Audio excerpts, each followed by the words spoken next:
Good evening, everyone, and welcome to upon another edition of Upon Further Review here. I'm Eric Doot alongside the coach, Shannon Griffith, and delighted to be with you here on another Wednesday night as we talk through the end of the regular season, what was week 9, leading into the sectionals, which begin this Friday for classes 1 through 4. So we have should be a good show tonight.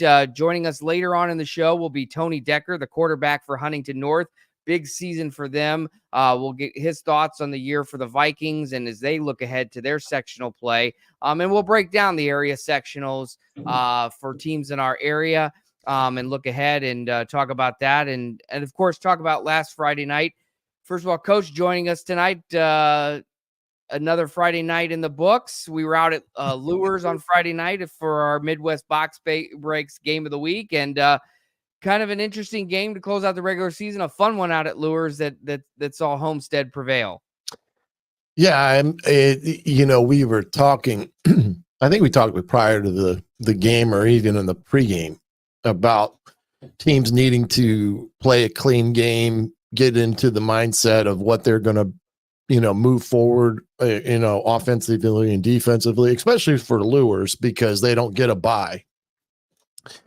Homestead does, which, that's a benefit to that group of, in that bracket per se. But at times it was good football. At times it was sloppy. I thought Homestead was very, very sloppy in the first half. I mean, there were times where I didn't even like their body language on the field because it just didn't jive with what you would think a Homestead team would be in that game against Luers. Now, there's a lot of things that play into that. Maybe it's attitude because they're playing a game that essentially is just a way to keep your record above a certain level, which Homestead was able to do with that win, being above 500, and knowing that the tournament's the next week and so forth and so on. But there's just some things there that I don't know,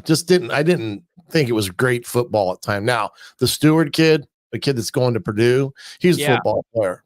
Really good football player, made several plays, ran the football for touchdowns, a couple touchdowns when they needed him. And he is clearly their best, quote unquote, athlete on the team on both sides of the ball. Very strong, moves well east to west, north to south, does all the things for him. So he's a really good football player. And, from a Lure standpoint, they went up against the big boys, I guess you could say. They played well. At times they just, stumbled a little bit. But I thought, Coach Lindsay gets every bit of effort out of his kids. And maybe they're not up to where they've been in the past, but there are times where, you can see that those kids are playing their hearts out. But it was a tough game. And at the end of the day, Homestead gets the W. They move on and get the bye, and Luers has to go. Now we're heading into the playoffs, which is is just unfathomable in terms of time. I mean, you get older, dude, man, it feels like a week's gone by and we're already into the tourney. But now the games are real in the sense that winner stays up, loser goes home. It's kind of the old basketball moniker. You get, play a game and at the local hoops, as long as you keep winning, you stay up. If, and the losers kind of take a seat. Yep. But that's kind of the mentality now. I mean, you either win or go home. And that's the unfortunate part. There's going to be a lot of teams after next Friday night that their football season will come to a close. And those kids that are playing multiple sports will look toward their basketball season or look towards wrestling or whatever is up for them next. But their football season, and for those seniors, this is it. I mean, that's that thing too. There's a lot of kids that are going to end their high school careers on Saturday. It doesn't mean it's the end of them playing competitive football, but at the end of the day, that's what it ends up being. Yeah, you talk about that Homestead Luers game. Sam Stewart, a senior, Jake Thrash, a senior. Their running game comes up big in that game. 165 yards on the ground and 4 rushing touchdowns against Luers. And on top of it, Michael White, the ability to get it through the air a little bit as well. 12 for 24 with 83 yards. So Homestead, we talk about it too, finding the momentum for the playoffs. They had that tough season, that tough schedule with, right out of the box and what they were forced to play with Carmel and Noblesville. Then they get into the conference play and pick up some steam. And of course, Snyder and Carroll gave it to them in back-to-back weeks, but they've kind of rebounded and stayed the course and have put together a nice season. Now that they head into sectionals, of course, they'll have the bye week, Right. Class 6A, and face Hamilton Southeastern, which is a very talented team. So it'll be interesting to see, big picture. We talked about it all year long, and really, especially in week 1 and in the preseason, how Right. those non-conference games will benefit these teams, our local teams, as they get ready for the playoffs. For a team like Homestead, it starts for them because they have to play a team like Hamilton Southeastern, which played Carroll earlier in the year and really took it to them. Yeah, the other thing on Friday night that was just that almost took the game out of the kids' hands in some respects was the amount of legal procedure penalties that were called on the wide receivers. And it got to the point where it was like, it's not an egregious penalty if a kid just breaks the plane when the ball's snapping, and that there is no created advantage. But for whatever reason, that crew decided to call it.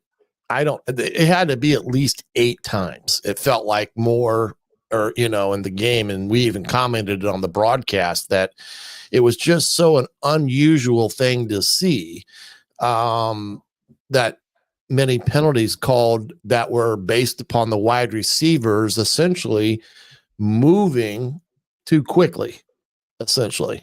And it almost took away from the game at hand, because, those 5-yard penalties, especially in early downs, it creates a huge hole for an offense to overcome. And you negate a play that may have been a good play. And all of a sudden, instead of lining up, 1st and 10 at the 40, you go back from the previous line of scrimmage and it's 1st and 15 from the 25. And so there was a lot of that type of calls on Friday that just in my mind was a little nitpicky and took away from letting the kids play.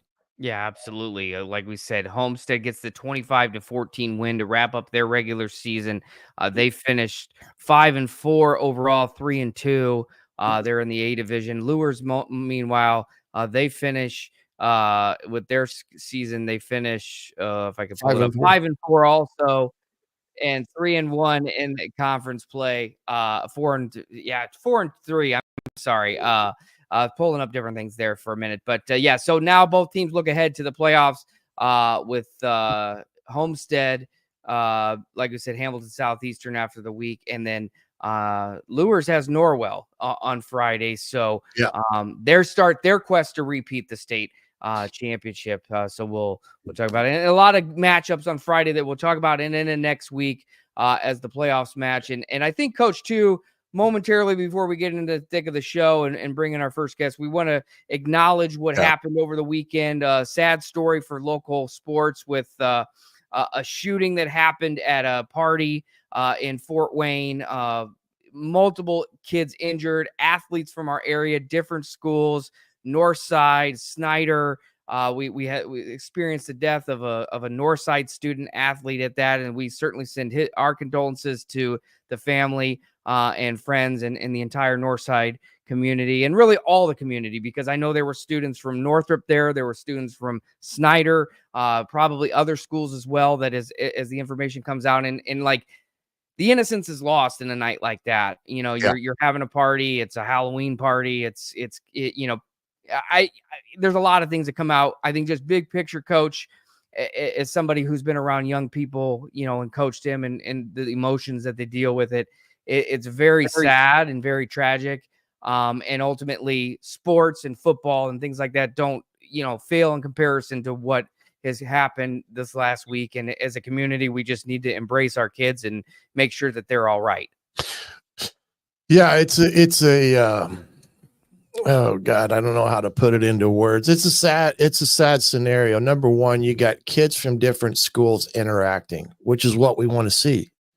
In my day in high school, it was more divided up and you really didn't overly socialize from the other high schools that you would play on Friday night and vice versa. But in today's world, with the, every kid knows a lot of each other kids from different schools around the area, especially athletes, because they all compete together. Maybe at PSM, they work through that, or other organizations in town that enables them to get to know other kids from other school, which is a great thing, because that, is something that you want to embrace.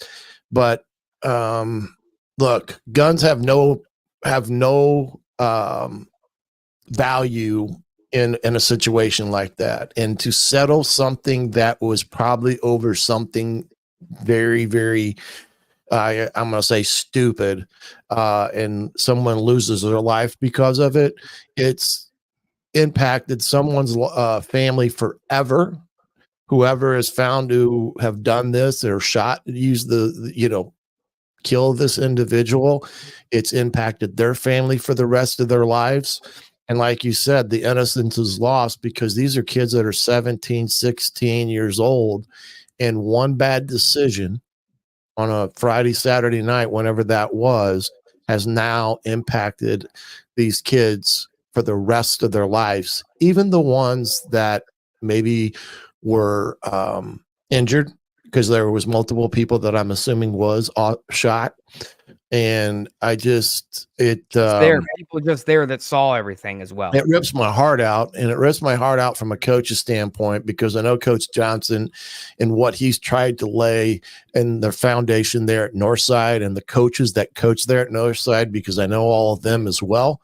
And they've had that positive impact on kids' lives. And now they're going to lose one that they've had around and impacted them as well, and vice versa. And it's just makes you sick to your stomach.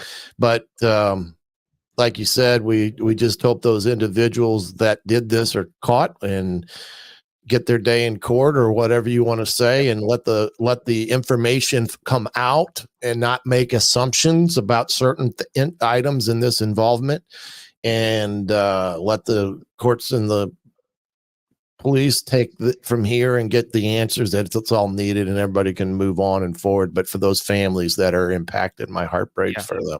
Yeah, Fort Wayne Community Schools said earlier in the week, counselors will be made available to help students. So if anybody watching this, listening to this, needs help, talk to somebody, contact somebody at your school. And of course, if you know anything about the incident, the shooting on Saturday night, you're asked to call Fort Wayne Police at 427-1201 or the Crime Stoppers locally. And and anonymously. That's the other side. You can do it anonymously. Right. You won't use your name. But that is a big part. So the sad part of this, dude, is Friday at Luers was a game that was discussed into domestic violence. And that was why the purple ribbons were on the field. It was a domestic violence organization there at Luers and other schools that I guess they have, and it involved a aunt whose young niece was ultimately killed by your boyfriend in a domestic violence situation, but nobody knew. And it's that situation, see something, say something. So in this case, it's the same thing. If there was something that you saw and you need to come forward, you can do it. And like you said, in a arena that is anonymous, and you should be protected by that aspect of stuff. So absolutely. So we certainly think about that. We're going to talk about football tonight, but we just wanted to at least express our condolences to the families and of everybody involved in that. And certainly we lend our support to the community in keeping that community aspect. And sometimes high school football on Friday night is the best way to express that. So we keep that in mind as the season rolls on. And Coach, that leads us to the season, the next part of the season with sectional play coming up on Friday. Lots of great sectionals, lots of great teams, lots of teams that have made big statements over the years. Over over the season. I think of how Snyder's rebounded, how East Noble has come out of the blocks, how Columbia City has made a big statement. Huntington North is another one, Coach, that I think that is a big one that has kind of turned the tables there to and has made an impressive start. What's kind of your thoughts before we bring in our first guest about the Huntington North Vikings this season and really what they've been able to do in their second season with Mike Eschbach as head coach? Well, that sectional 20 bracket is fairly competitive, and I believe that Coach Eschbach has probably done one of the best jobs in terms of turning a program around. We were there not too long ago and got to see the new stadium and everything that's involved there at Huntington North, a great community. It's a community that has a deep, rich tradition, especially at Huntington North. We talked about this a couple of weeks ago. The Matt Pikes of the world that came out of Huntington North High School as a quarterback, went to Purdue, and some of the tradition that is there. One of my former assistant coaches, Jeremy Markham, is the AD at Huntington North, and he's done a good job of putting the right people in the right position. And it's a place that I do think they could be a successful football team. And I think this year puts it, because I think they're 6-3. They line up against Frankfurt this week they're 0-9. And they ultimately, if they win that game, they'll take on Marion, who's 5-4. And it looks like between Logansport, Culver Academy, and Lebanon, which are probably the three of the top dogs in that bracket, I wouldn't discount what Huntington North brings to the table. Maybe they can get something on a roll. Yeah, absolutely. And on a roll they've been, and we're delighted to bring in our guest for the evening here from the Huntington North Vikings. We have Tony Decker, the quarterback. Tony, thanks for joining us tonight. Thank you guys for having me. Yeah, absolutely. Well, first of all, talk about this season. I mean, the rebound that we've seen from Huntington North. I mean, how special has it been to be part of what this team's been able to do so far? It's been great. My coaches and teammates love it. I mean, we're having a great time this year. This season has been really fun for us, and we're just going to continue to work. Sure. Talk about this season for you, coming in as the quarterback and really taking over this program, installing that offense that Mike Eschbach has brought in. What's that been like, learning that offense and how it's really kind of turned the tides for you guys? Learning this offense has been a little different since, Prescott going from a run-heavy team. This year, doing a lot of no-back and a lot of more passing. So just learning that and learning what we can do to expand from that has been really good for us. Sure. Your maturation as a quarterback for you, just talk about your skill development and the work that you've put in to become a really good quarterback in this league. Over 2,000 yards of total offense, 36, I think, touchdowns on the year. Just how cool and what have you been able to do to mature as a quarterback? I think this offseason, working really hard in the weight room, staying after to throw with my teammates, building that chemistry up, and just, working hard every day. Sure. For you, I mean, the ability to get it done through the air, on the ground. Is there something when you find pay dirt? Is it better? What do you think? Throwing a touchdown or running for one? What's your preference, or if you have one? If that, if I may ask. Personally, I like running a touchdown, but I like hitting my receivers on some deep routes too. Sure. Go ahead, Coach. Yeah, Tony, Coach Griffith here, and I was telling, and you may have heard prior to coming on here, my one of my former assistants, Jeremy Markham, is your AD there at Huntington North. So I keep a close tab on things that are happening in Viking land. Talk about, going from a year ago where things weren't going very well to now that you get to a year where you get a winning record and you're heading into the sectional with a little bit different attitude than maybe you had a year ago. Talk about that, feeling from, your standpoint as the quarterback and as the coaches and players and things of that nature.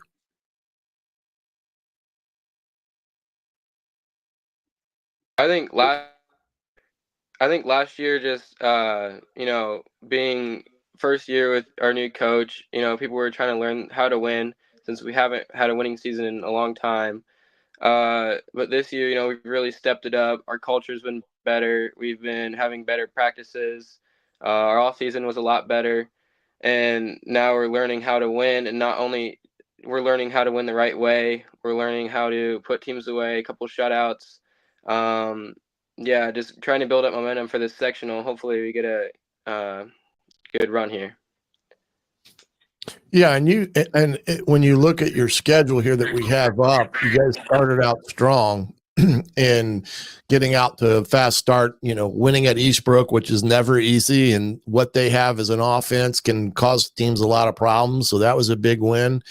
You win against my alma mater, almost put up 60 against them, and in that, and then you played an East Noble team, you know, pretty close. Talk about, you know, some of the, you know, losses like to East Noble and Columbia City that were games that were tight ball games that maybe just came up short on your guys' part.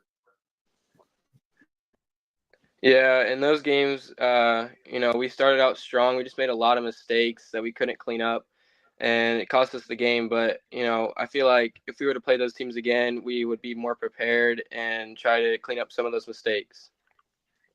Sure. Talk about what you're expecting from this Frankfurt team coming up this week. You got them at home.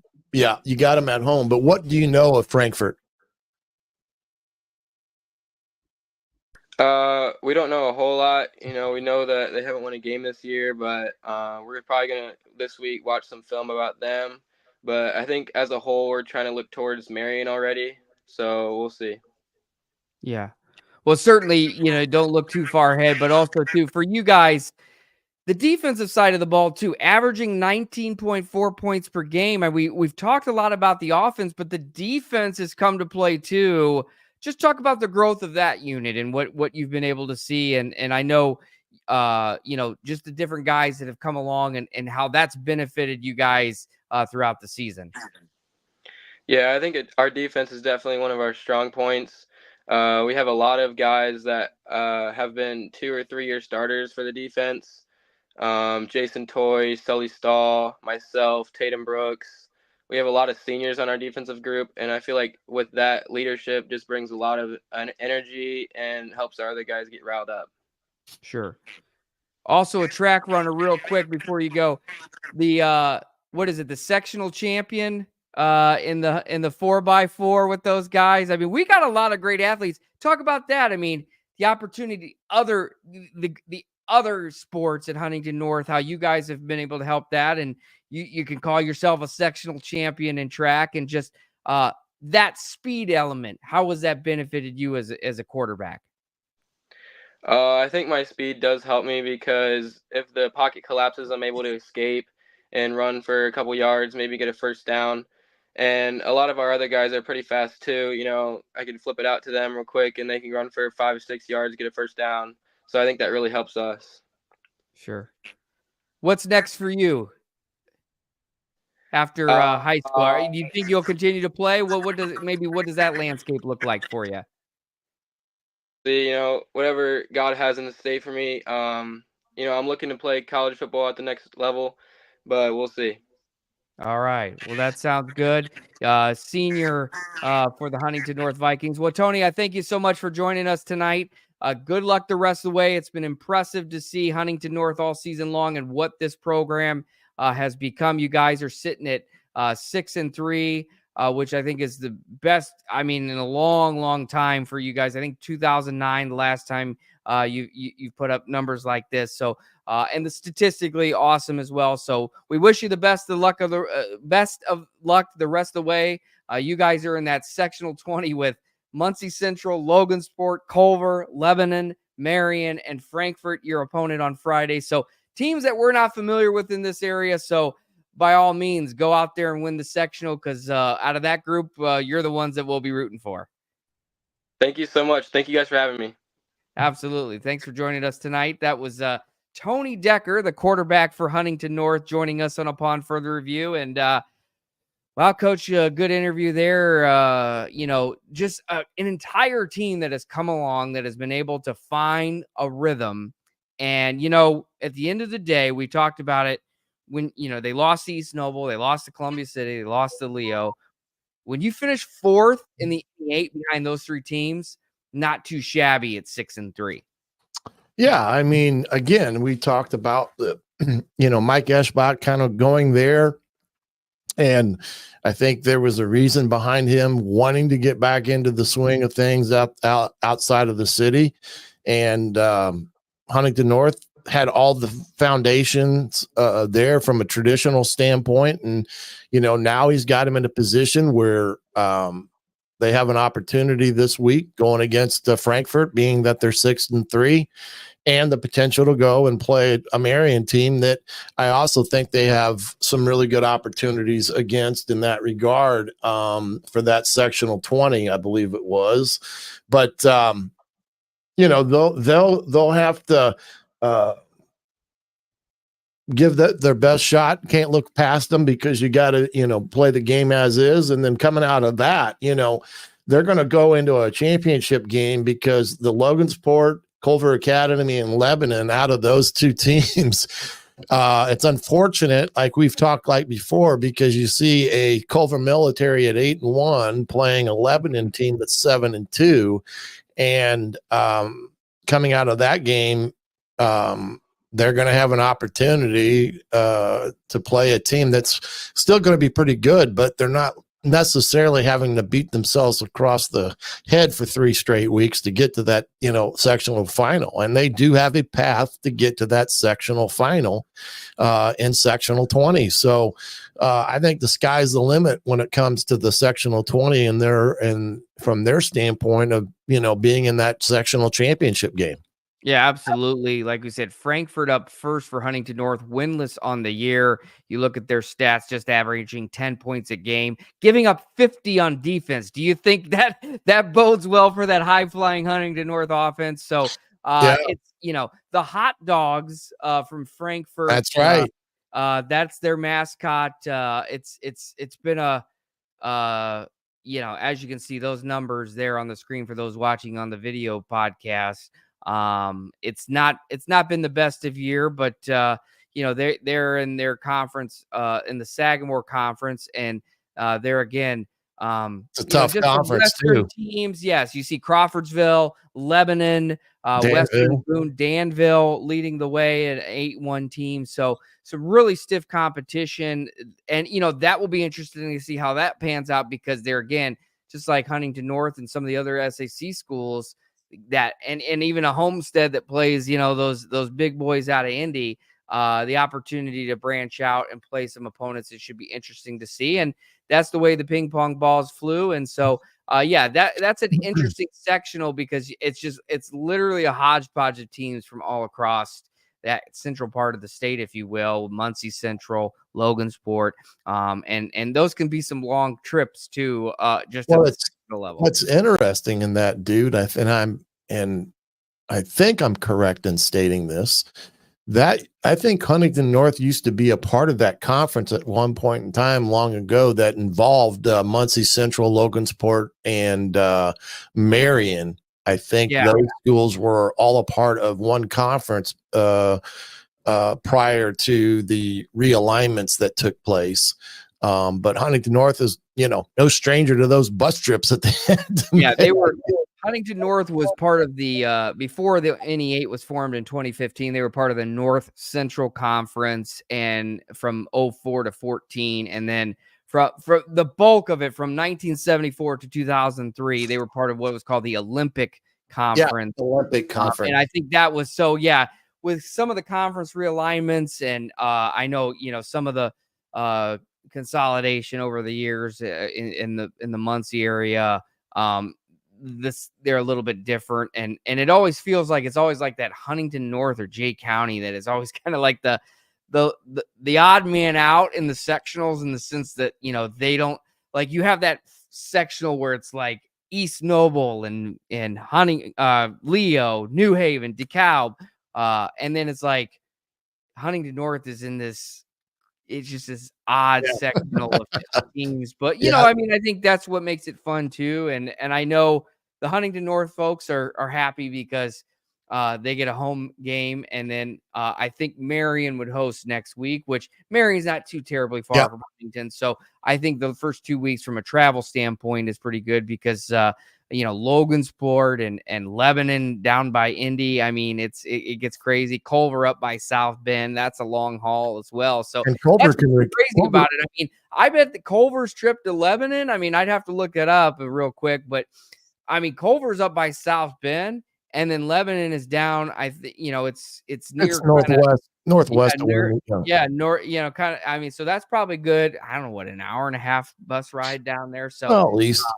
So anyway, so that'll be a fun section to watch. It doesn't get a whole lot of attention in our area just by virtue of the teams, but Huntington North, I think, with the season they've played and the success they've had with the players that they do, is definitely drawn a little bit more attention to that. And we certainly wanted to highlight the Vikings. And so it was great to have Tony Decker on, the quarterback, for them this year. The interesting thing about that Culver military team is the fact that, they get kids from all over the place. So there's kids that are on that team that are not Indiana kids. They're from other parts of our United States per se. And when they've had these really good teams, they've had some really good players. I mean, they had a kid one year, I think, was I still at Ball State at the time? I think I was, and we recruited him. He went to North Carolina.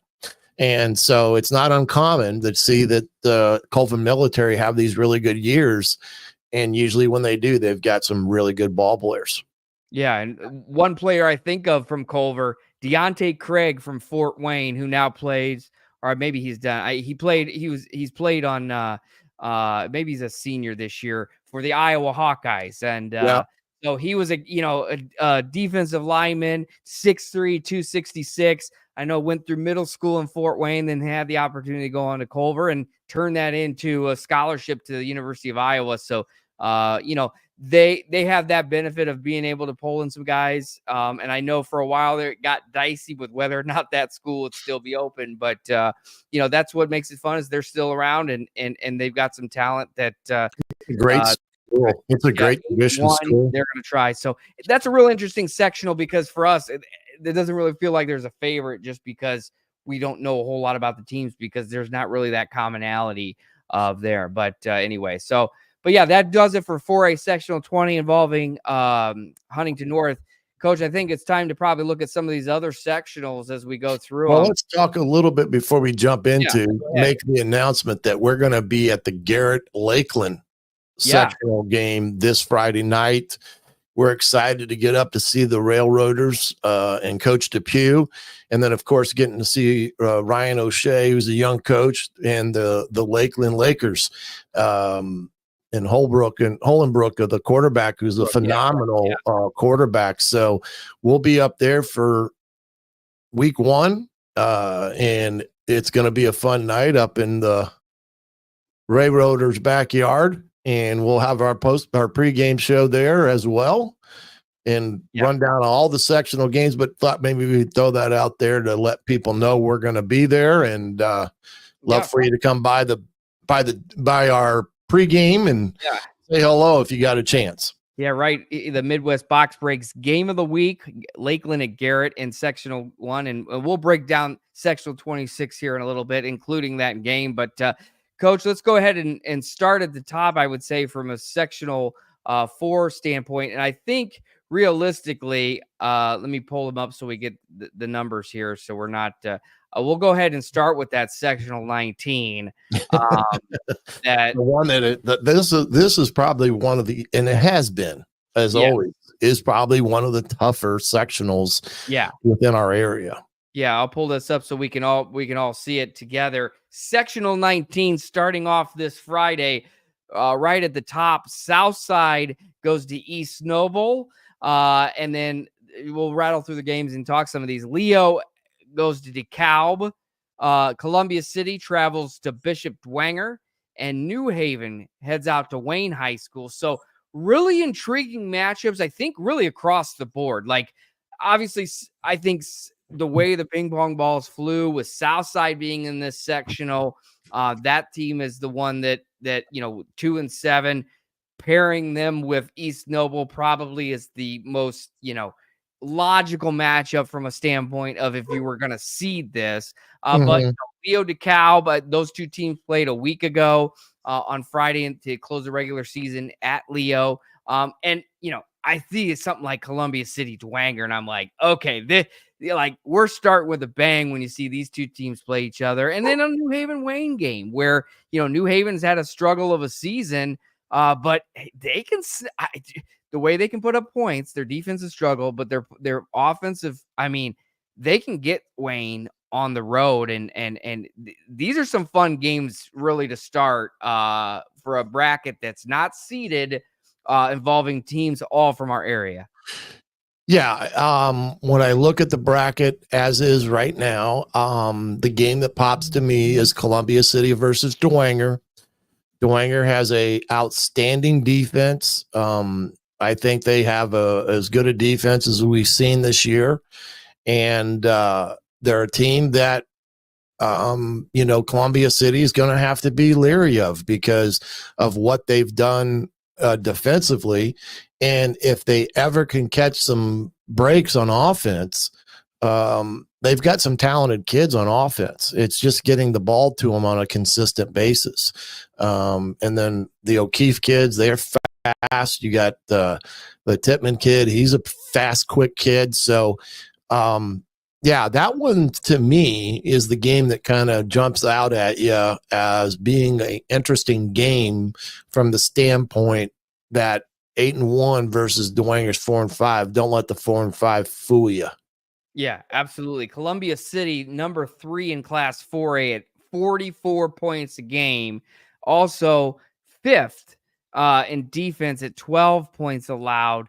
And their margin of victory at 32 is 3rd in Class 4A. So statistically, one of the top teams on both sides of the ball. Dwanger has struggled from the offensive side. Part of it, their schedule, 17 points a game. But like you mentioned, Coach, the defense, and there again, those games against Brownsburg, those games against Cincinnati, Moeller, Carroll, Snyder, even that Luers game in there, those were in Homestead as well. Those are big games for Carroll and for Dwanger in the sense of when you get to this point. And so these two teams, very talented teams. Dwanger's always a juggernaut when it comes this time of year. Columbia City has found that groove, and so one team will win and one team will lose, and we'll see what that happens on Friday night. Well, and the other thing that pops out at you is if East Noble and Leo do advance, you're going to get a rematch at Leo that second week. East Noble versus Leo in a game that was, a back and forth game for the most part. And there's a high probability that may be our week 2 game in that regard. So, nothing in stone, of course. Right. Things are always fluent when it comes to the tourney on which team we may go see and cover. But that is the second game that would jump off at you on this sectional. And if Columbia City does get through, it could be a dandy of a sectional championship game, which I do believe it looks as the way it's drawn there that it may be a Columbia City host potential if they make it through. Yeah. So it's very hard to, and basically the way it works is the team on the bottom host, but on the first round, so you can look at it. But the next week, whoever didn't host of the matchup gets the host. So if East Noble and Leo go through, Leo's going to host because East Noble's hosting this week. And if if Dwanger and Wayne go through, well, both teams are hosting. I don't know what, so that's part of, we don't know what our schedule plus the rules are for sectional time. IHSA has to prove broadcasters. And so I know 1380 The Fan, 100.9 FM. We submit our bids for the different, sectional games and all throughout, but there's a process. You have to get approved. A lot of places want to go to different things, and sometimes, that becomes the issue too. So just stay tuned with 1380 The Fan, 100.9 FM all week. Brett Rump with the Sports Rush, he's always on top of that and leading that charge. So Yeah, let me make that basically, at this statement. point in the year, I just go, all right, where are we? And so we know we're going to Lakeland at Garrett on Friday, and beyond that, we'll see, and things like that. So But we'll let start. me say this too when it comes to this, is sometimes there's always a question on why we are not covering something, or, in that regard. Sometimes it comes to how many available spots there are for media at a particular place. And therefore it may not allow us to do a game that we'd love to do because they just don't have enough media availability for those games. And so it's not that we're not wanting to, it's just that sometimes our hands are tied by what a team does or does not have available when it comes to the media. So yeah, that'll be an interesting sectional. The Dwenger game, again, is the one that pops off at me because it's at Dwenger. It's not at Columbia City. It's at Dwenger. And they got a defense that I think, with what Columbia City likes to do, I think they can, propose some problems for Columbia City. Yeah. All right. So we talked about 4A sectional 20 with Huntington North. So let's go ahead and move on to 3A here and pull that one up here. The first one in 3A we'll look at sectional 26. We talked about it. Lakeland at Garrett. That will be our Midwest Box Breaks game of the week this Friday night out up in Garrett. Coldwater Road becomes 427, which becomes Randolph Street, and that's where we'll be. Woodland travels to Tippecanoe Valley, which is on the far west of Kosciuszko County. West Noble faces Big Division NECC foe Angola in Angola, and Concordia makes the trip up to Goshen to face Fairfield. Obviously, our game of the week. Let's talk about that, Coach. Garrett 9-0, riding high, undefeated season, just impressive all the way through. Ground and pound, we know what they want to do, averaging 37 points a game, 13 on defense. I mean, the last 3 weeks, 42-12, 42-14, 62-14. Garrett is not only undefeated and really good, it feels like they're getting better as time goes on. Yeah, and Coach Depew, again, remember last year they had some success in the sectionals last year as well. It's a very competitive sectional 26 is, again, when you look at the teams, because in some respects they're all pretty much identical in terms of where they're at, wins and losses, with the exception there of Concordia. But it's, that West Noble team is a really good team. So it could be opportunity that we may see a West Noble Garrett sectional final on November the 8th, but we'll find out as we move along. But I'm interested to see this game because I don't think Lakeland has had the season they anticipated in having. So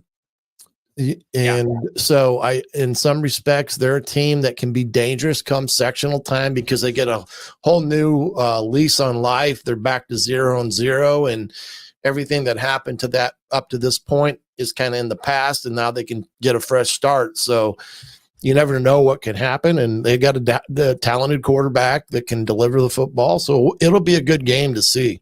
Yeah, Lakeland started 5-1.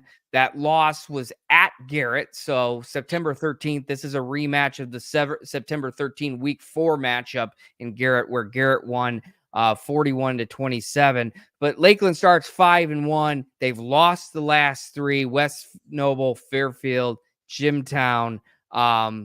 Yeah, so they can put up big points. Braden Holbrook, I've talked about it. He reminds me a lot of Isaac Stiebling, the old Snyder quarterback who went on to East Michigan. He's got some MAC offers. He's a fun guy to watch. Keegan Arroyo on the defensive side of the ball. So Lakeland's got some weapons. Hard to beat a team twice. Can they go into Railroader country and knock them off? That'll be a good question. Woodland's been hot. 5 wins, 5 straight wins, I think it is, for them. In their quest, let me just click on that to double check. They lost on Let me go back. 4 straight wins. Then they lost Adams Central on Friday. 5 wins for the first time since 2018. We'll put it that way. Tippecanoe Galley 6-3. They play some tough competition in the TRC.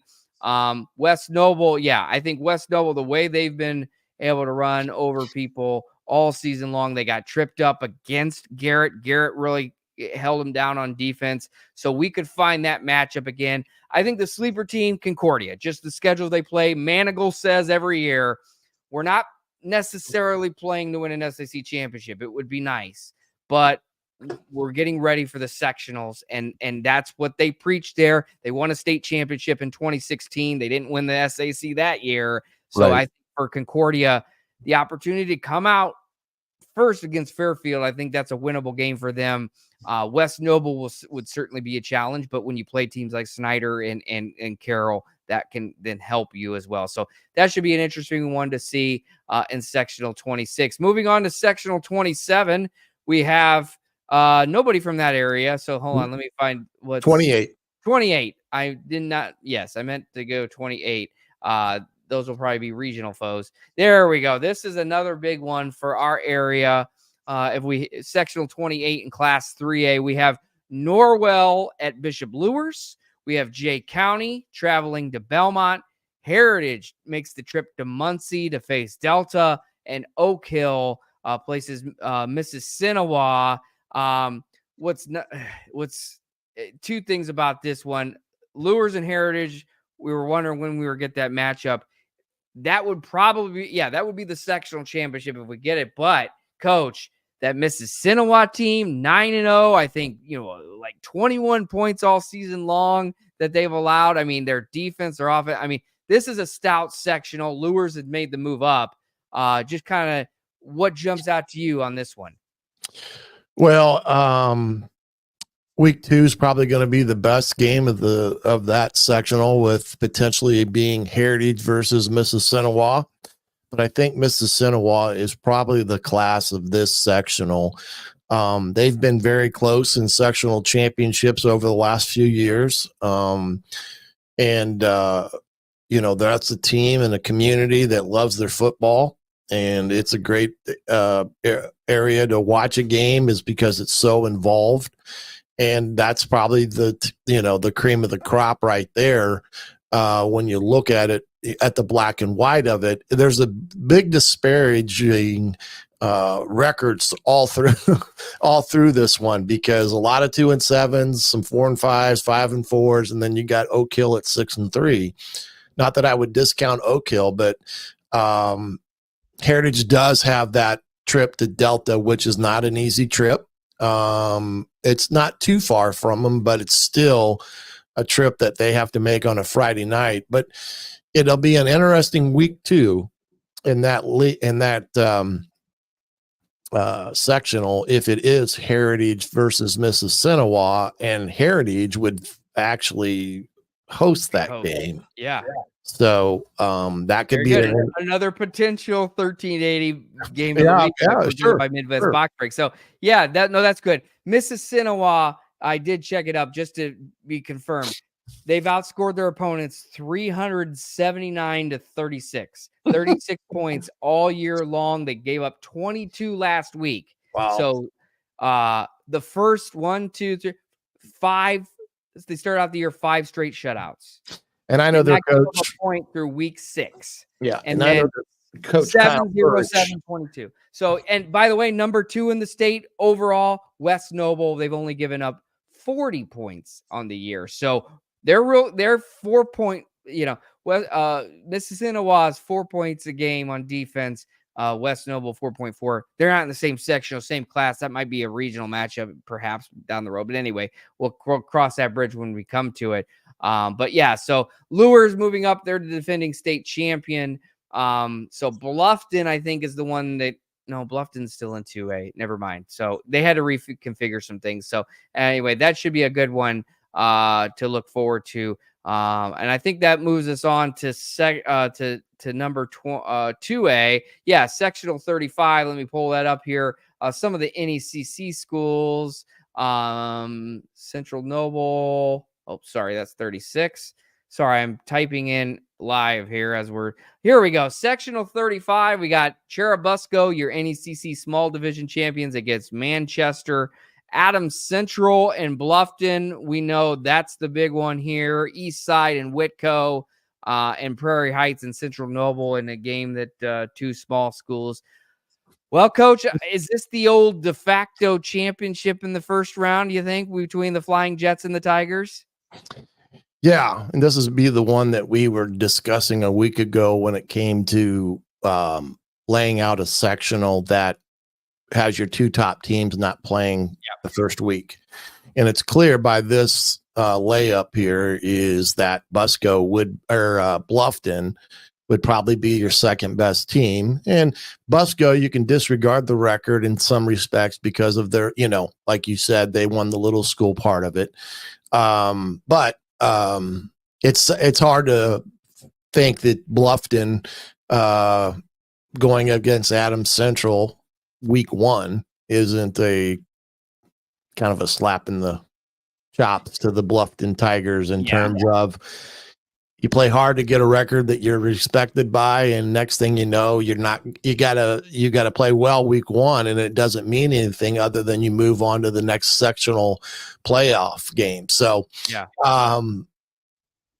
the best thing about it is they've played Adams Central, so they at least know what they're going to get, and they're going to have to figure out a way to throttle them and not let them, run all over them because of what they displayed in that game against them. Was it a week ago or 2 weeks? 2 weeks, October 11th. So what would have been two Fridays ago. So basically, for Bluffton's situation, they start 6-0. They're in the top 5 in Class 2A, and then they play Heritage and lose, Adams Central lose, and then Franklin County on Friday night, 29-22 loss. So they've lost 3 straight. That Franklin County game really, I think, kind of came down to maybe even the final play in regulation where Franklin County was able to score. So a little bit of reeling, I suppose you could say, for Bluffton. Obviously, it's a tough draw for them because they know how tough Adams Central is. But this one's at Bluffton. Earlier in the year, it was at Adams Central. And Bluffton, back-to-back sectional champions. Adams Central makes the move up. So Luers is gone, but Adams Central is in. Congratulations, everybody. But, and to the credit of all these other teams, by having that game off the bat, for a team like Churubusco, well, they get the winner of that game. But, an East Side that has found some momentum late in the season and has, Whitco that's winless. Central Noble is in there winless. Prairie Heights, 4-5. Best season in a long time for them, but realistically, just not that strong of a team. And I think East Side probably comes through that other side, and we're looking at maybe an Adams Central / Bluffton versus East Side sectional championship, which, we've seen some Donnie Brooks with those games with Adams Central and East Side, and you throw Bluffton in that mix, potentially, it could make it a fun one. Yeah, we'll just have to see. And I think that's the only 2A teams that we have involved in the sectional. Yeah, absolutely. That's our only. We go to 1A next. Yeah, Wabash is in 36. It's kind of outside of our area. They're kind of that. They got a lot of teams similar to their area with Rochester and Tipton and all that stuff. But from a local standpoint, they're the only one. So we wish the Apaches the best, kind of the ones that are from Northeast Indiana. Looking on to Class 1A, let me see. We're going to go with Sectional 43. Let me pull that up real quick. That one is a 1A sectional with there, again, some interesting matchups. Really small schools. We have Southwood at Triton. Southwood winless under first-year head coach Tyree, who was the defensive coordinator at Northside for a number of years. He's now the head coach out at Southwood. Triton, which I believe is north central Indiana, not too far from the Warsaw area, 6-3. Blackhawk Christian making their sectional debut. Congratulations to the Braves, who have gone. They've gone through the probationary process of the IHSAA standpoint, and so They are an officially full-fledged member, so now they can compete. They get a really tough 7-2 North Miami team out of the TRC, Three Rivers Conference. And then we have a Fremont Northfield matchup, battle of 3 and 6 teams. And of course, the old, who wants to say it, the 0-9 winless team that gets the bye, in this case, Southern Wells. So we've got 2 winless teams in this sectional. We've got a 1-win team, 2 3-win teams, and then probably your favorite in this, the 7-2 North Miami Warriors. Yeah, I would say it's, probably North Miami and Triton will be the 2 teams that will make it to the sectional final, would be my guess. North Miami's got a pretty good year. They've had some good years in the past. So, that will be a team to definitely keep an eye on. I mean, they lose to North Judson. That's a tough place to go play, and Pioneer is a perennial power as well. So, yeah, they're in the Hoosier North Conference now. Yeah. I might have said TRC. They previously were in that TRC. They shift some things around there. So yeah. So anyway, again, outside of the area a little bit. Sometimes it bleeds over with some of the games that they play. But North Miami, a really strong output this year with the move to a conference. And like I said, I've talked to Bryce Bennett, who told me, hey, the first couple years, he said that they tried to say, put us in the sectionals. We'll play anybody. And realistically, they would have been in the sectional with Adams Central had Adams Central not moved. And he said, well, we'll even play Adams Central. They wanted to play that bad. And that's a testament to Black Oak Christian. It's been a long road for them. They were 8-man state champs a couple years back, the mythical state championship, if you will. This year, 1-7. Last year, they got 1 win. What's cool about that story too, Bryce Bennett and his 2 sons are on that team. They're the first Blackhawk Christian team. So something, it's not going to pan out for them. And these guys, I think the one son is a senior. So this will kind of be the end of the road, but that opportunity, Coach, how important that is. The bond with a father and son for those 2 guys to play each other. That's pretty cool, as well. Looking to, I think, sectional 44, we'll pull that one up. I think South Adams. Yeah. Really, in this one, the only team from our area, South Adams, sitting at 4-5. They'll play Union City 2-7. Tri, which is out of Cambridge City. Then there's also Cambridge City High School. So go figure that it plays down in there. They have to. Westdale is another strong one each year. They're at 5-4. Madison Grant and Monroe Central right off the bat, the 2 best teams records wise. That might be your de facto championship. South Adams has a good draw, though. I think for the Starfires and the season they put together and the teams they play, their draw may benefit them getting far, especially it's a little bit more top heavy on the bottom, if you will. Yeah, I mean, they got a realistic shot of getting potentially to the sectional championship game. And if Monroe Central would happen to knock off Madison Grant, it's again one of those sectional boxes where there seems to be a lot of parity in that sectional, even though like Monroe Central being 6-3, they're probably a pretty darn good football team, not knowing much about them. South Adams has been down here the last couple of years. So maybe youth, whatever, but hey, at the end of the day, it's not a unrealistic opportunity for South Adams to get themselves maybe to the sectional finals if things fall right. Yep. And seeing a sectional like this reminds me every year that I've got to do some research on some teams I know nothing about leading into the high school football pregame show presented by PSM on Friday night. And obviously we mentioned it's 6A and 5A. Real quick, we'll mention those games. They don't start until a week from Friday. Snyder drew Elkhart at 8-1. That's going to be a whale of a game up in Elkhart.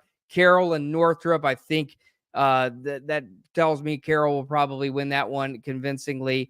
And then I think Homestead, they are in that Noblesville bracket. I can't remember what number that is. There it is. We'll get it to next week. Hamilton Southeastern. We'll talk about those games next week. And then Northside, they host number 1 Concord, undefeated in their opening round, November 1st, a week from Friday. heavy hearts there this week, and so we'll see. Maybe that bye week is good for them, and really Snyder too, and Northrop and all those teams, because a lot's happened there this week. So that kind of wraps up our sectional looklet. Just a reminder that this Friday, we'll be out at Garrett High School for the Midwest Box Breaks High School Football Game of the Week on 1380 The Fan, 100.9 FM. We'll be on the air at 6 with the PSM High School Football Tailgate Show. Join us for the Pizza Hut post-game show afterwards. That might be in Auburn. I'll have to check with Brett Rump. Stay tuned on the Sports Rush for that. Coach, thanks for joining us tonight. We would appreciate it. Tony Decker jumping on, and boy, we're here at sectionals. Let's get it going. Yep. And for those out there, thank you for tuning in as well on 1380 The Fan, 100.9 FM. Thank you for Josh Williams for putting us back on the air. And we lead into it with us Friday night, and we'll see you there. Dude, have a good week, my man, and we'll catch you Friday. We'll see you then. Have a great Friday night and enjoy your weekend as well. This has been Upon Further Review. We'll see you next week.